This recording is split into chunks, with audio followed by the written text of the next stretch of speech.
इस video lecture में हम देखेंगे कि गैस टरबाइन पावर प्लांट का एफिशिएंसी जो है वो हम कैसे इंक्रीज कर सकते हैं।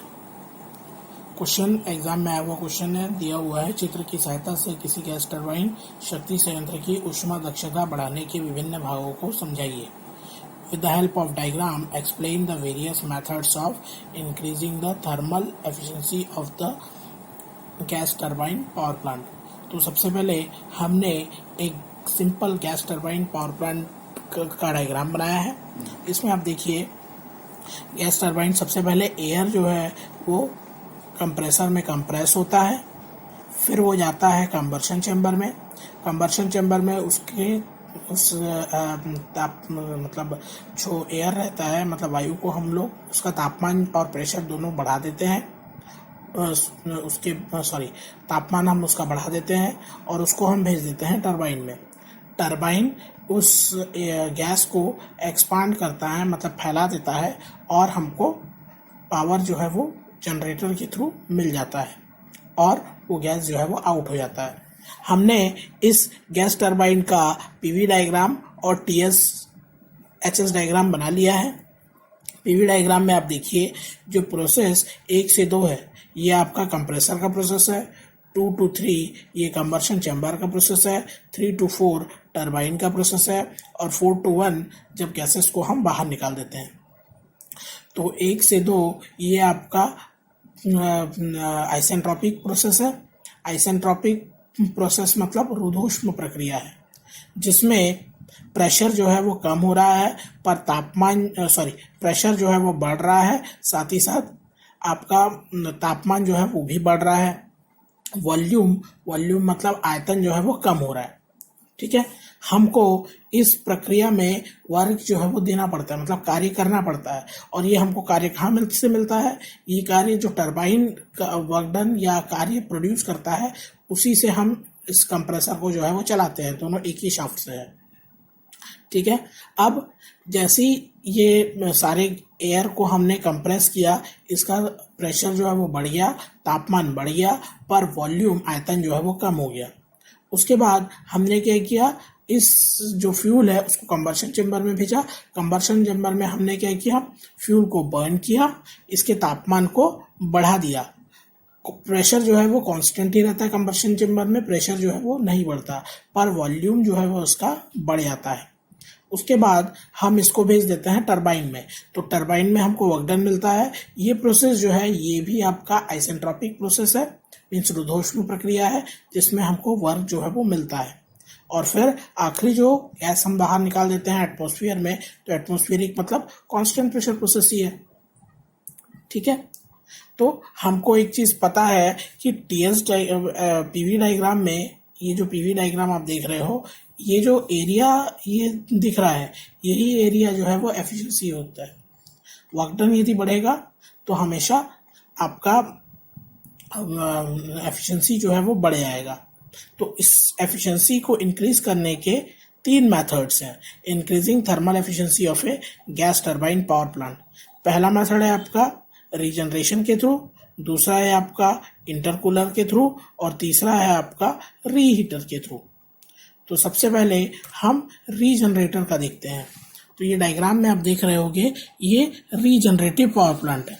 तो रीजनरेशन में हम करते क्या है, रीजनरेशन में देख रहे होंगे आप कि सिर्फ एक एक्स्ट्रा हीट एक्सचेंजर जो है वो यहाँ पे लगा हुआ है। हम क्या करते हैं, एयर को सबसे पहले कंप्रेस करते हैं। कंप्रेस एयर को सबसे पहले कहाँ भेजते हैं, कंबर्शन चैम्बर में। कंबर्शन चैम्बर में ये फ्यूल में हीट ऐड करता है और उसको भेज देता है टरबाइन में। टरबाइन में वो गैसेस जो है वो एक्सपांड होते हैं और हमको पावर जो है वो मिल जाता है।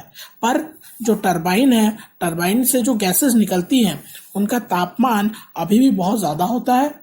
उन गैसेस को हम क्या करते हैं, एक हीट एक्सचेंजर में भेज देते हैं।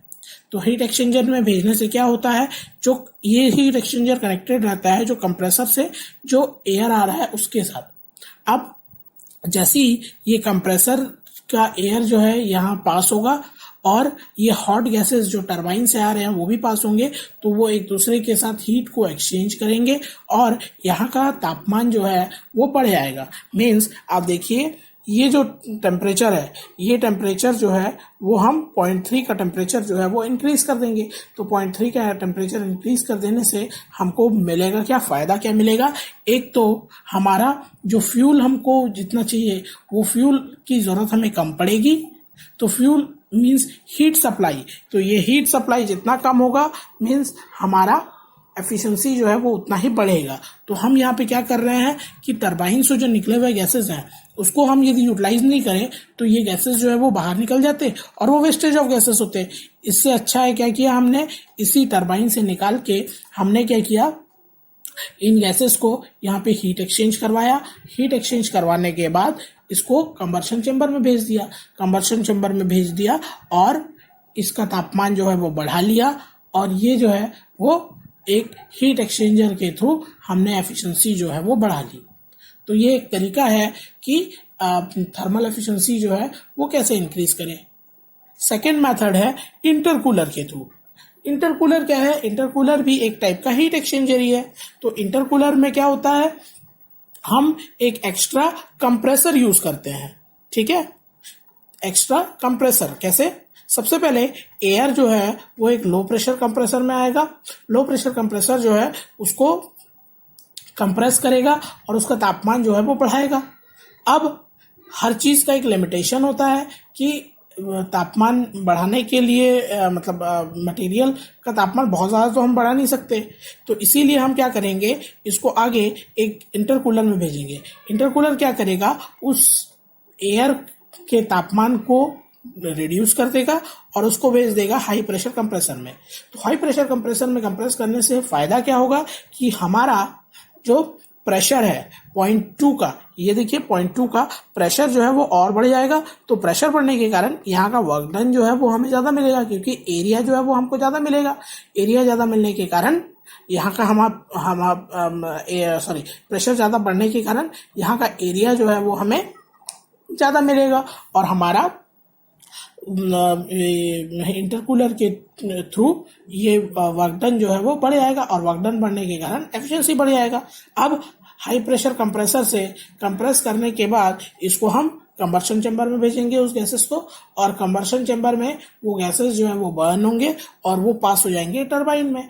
टरबाइन में पास होने के बाद उस गैसेस को हम एक्सपांड करेंगे और हमें वर्क डन जो है वो मिल जाएगा। तो यहाँ पे इंटरकूलर करता क्या है, इंटरकूलर जो लो प्रेशर टरबाइन है, लो प्रेशर टरबाइन का प्रेशर से जो गैसेस आ रहे हैं उनका तापमान कम करता है और तापमान कम करने के बाद उसको फिर हाई प्रेशर कंप्रेसर में भेजता है। तो हाई प्रेशर कंप्रेसर में भेजने के कारण इसका प्रेशर जो है वो हम और ज़्यादा बढ़ा सकते हैं। तो प्रेशर बढ़ाने के कारण ये एरिया जो है वो बढ़ जाएगा। ये एरिया बढ़ने के कारण हमारा वर्क डन जो है वो इंक्रीज हो जाएगा। तीसरा टाइप है आपका बाई रीहीटिंग। तो जैसे इंटरकूलर में हमने 2 कंप्रेसर यूज किया है, वैसे ही रीहीटर में हम क्या करेंगे, रीहीटर में 2 टाइप का टरबाइन यूज करेंगे। पहले यहाँ पे देखिए एयर जो है वो कंप्रेसर में जाएगा, वो कंप्रेस करेगा। कंप्रेस करने के बाद उसको हम कहाँ पे भेज देंगे, उसको हम भेज देंगे कंबर्शन चेंबर में। कंबर्शन चेंबर में वो गैसेस जो है वो बर्न होंगे। कंबर्शन चेंबर में गैसेस बर्न होने के बाद उसको हम भेज देंगे टरबाइन में। तो पहला जो टरबाइन है ये लो प्रेशर टरबाइन है। तो लो प्रेशर टरबाइन में उसका प्रेशर जो है वो इंक्रीज होगा। प्रेशर इंक्रीज होने के बाद इसको हम फिर से कंबर्शन चेंबर में भेज देंगे। हम कर क्या रहे हैं यहाँ पे, हम कंबर्शन चेंबर में भेजने के कारण ये जो तीसरा पॉइंट है इसका टेम्परेचर जो है वो बढ़ जाएगा। तो टेम्परेचर बढ़ने के कारण भी हमारा एफिशिएंसी जो है वो बढ़ जाएगा। थर्ड पॉइंट का हमने टेम्परेचर जो है वो बढ़ा दिया और टेम्परेचर बढ़ाने के कारण यहाँ पे हमारा एफिशिएंसी जो है वो बढ़ गया। ठीक है, तो अब फिर ये कंबर्शन चेंबर में वो गैसेस जो है वो बर्न होंगे और उसको हम फिर से भेज देंगे टरबाइन में, हाई प्रेशर टरबाइन में। और टरबाइन में भेजने के कारण वो फिर एक्सपांड होगा और एक्सपांड होने के बाद वो गैसेस जो है वो बाहर निकलेंगे और हमको पावर जो है वो मिल जाएगा। तो ये 3 मेथड है थर्मल एफिशिएंसी को इंक्रीज करने का। पहला हमारा रीजनरेटर, दूसरा इंटरकूलर और तीसरा रीहीटर। Thank you.